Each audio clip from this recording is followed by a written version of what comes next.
Isa sa mga menu sa mga restaurant or takeaway food ang recipe nito. Masubukan nga nating lutuin to.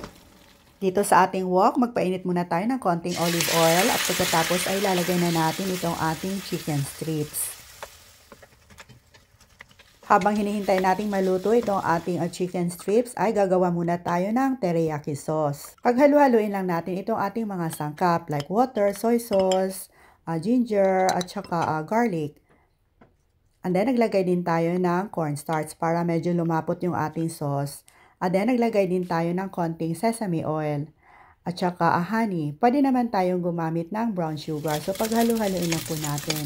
At pag naging brown na po itong ating chicken, ay ilalagay na natin itong ating ginawang teriyaki sauce. So, lutuin lang po hanggang sa lumapot itong ating chicken.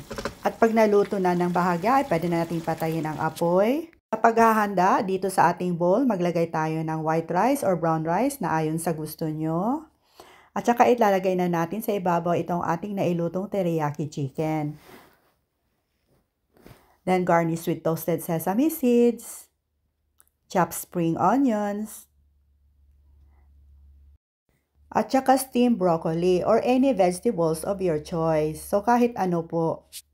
At pagkatapos ay pwede na natin i-serve.